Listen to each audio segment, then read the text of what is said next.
야당과 지금 공영방송을 장악하고 있는 세력들이 득달같이 공격하고 쫓아내려 했기 때문 아닙니까? 그래서 결국 이동관 죽이기에 어쨌든 결과적으로 성공했다고 생각을 하니까 이제 그 타겟이 유일인 방송위원장으로 올라가고 있습니다. 지금 유일인 방송위원장, 방송심의위원장 죽이기에 지금 좌파 매체와 정치권이 또 결탁해 있습니다. 마치 지난 대선 때 뉴스타파, 뉴미디어와 공영방송, 레거시 미디어가 결합하고 또 정치권이 그걸 결탁해서 대선 도구작을 시도한 사례와 똑같은 행태가 지금 반복되고 있습니다. 지금 1시간 전에 문호철 전 MBC 보도국장이 본인 SNS에 올린 글입니다. 제가 좀 읽겠습니다. MBC와 뉴스타파가 유일인 방송통신심의위원장에 대한 보복성 연대 총공격에 나섰다. 두 매체는 신앙님... 아니 지금 아니 잠깐만요. 위원님들 잠깐만요. 조금만 들어보세요. 김병우 의원님 질의해 주십시오. 예, 김용일 후보자님. 방송통신위원회 설치법은 위원장 및 위원으로 판사, 검사 또는 변호사의 직에 15년 이상 있거나 있었던 사람을 임명할 수 있게 되어 있습니다. 맞습니까? 예, 그렇게 되어 있습니다. 법령상 전혀 결격 사유가 없는 후보자를 야당 측이 무분별하게 전문성을 거론하면서 위원장으로서 바람직하지 않다고 비판하는 것은 저는 오히려 야당의 적반하장이라고 생각합니다. 지금 인사청문회를 왜 하게 됐습니까? 멀쩡하던 이동관 전 방송통신위원장을 야당과 지금 공영방송을 장악하고 있는 세력들이 득달같이 공격하고 쫓아내려 했기 때문 아닙니까? 그래서 결국 방송통신행정의 공백을 방지하기 위해서 이동관 전 위원장이 부득이 사퇴를 한 것이고요. 그래서 오늘 지금 이 인사청문회가 있는 거 아닙니까?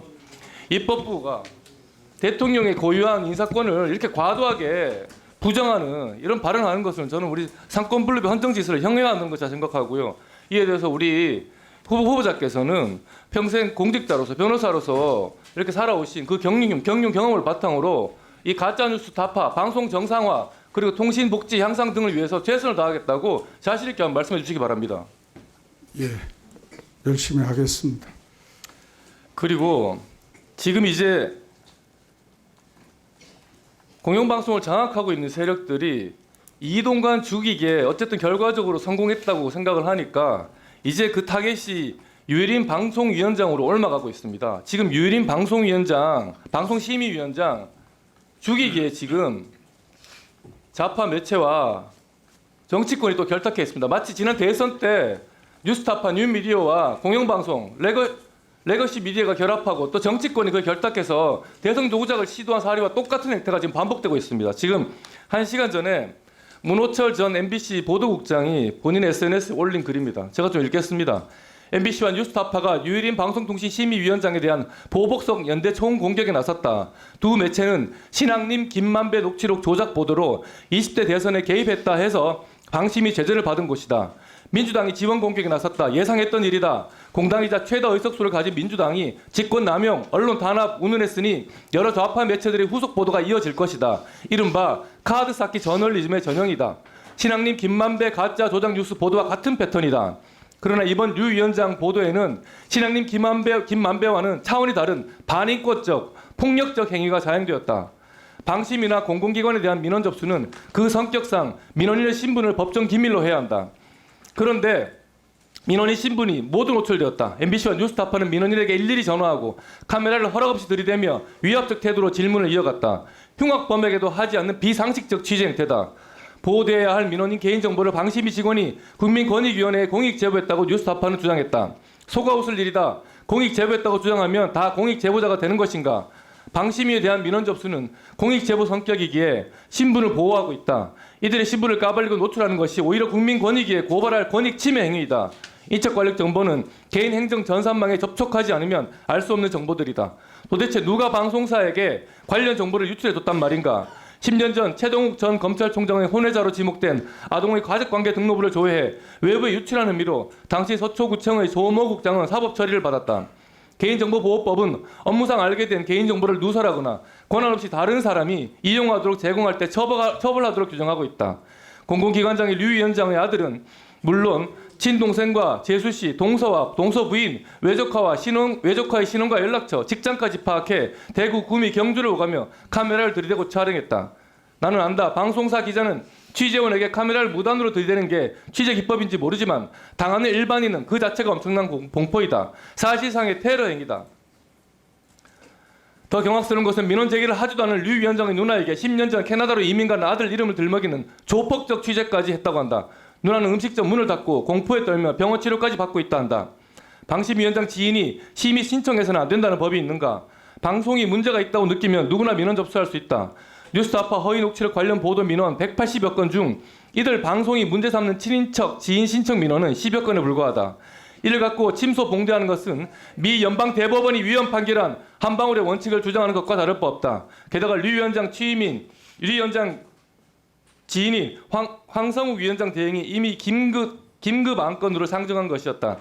MBC 뉴스타파 경향신문은 개인정보 유출 전 과정을 소상히 밝히고 사과해야 한다.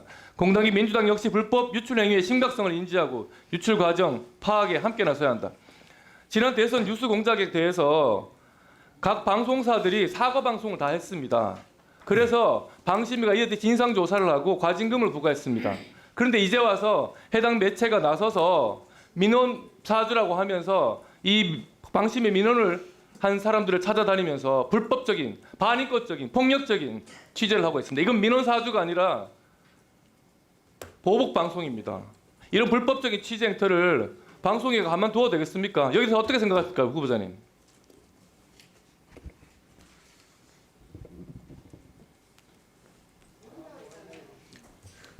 이런 불법적인 취재 행태에 대해서 방통위가 아무 제재 권한이 없다는 게 말이 됩니까?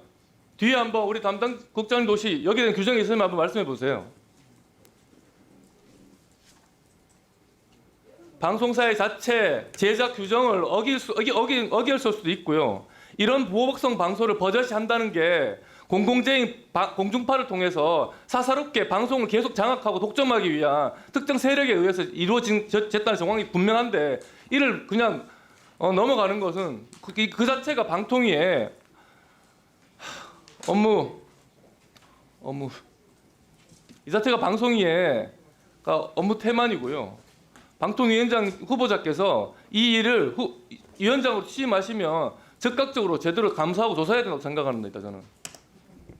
적절한 조치가 있을지 의논해서 대처하겠습니다. 알겠습니다. 다 하셨어요? 네, 수고하셨습니다. 그럼 의사진행 발언.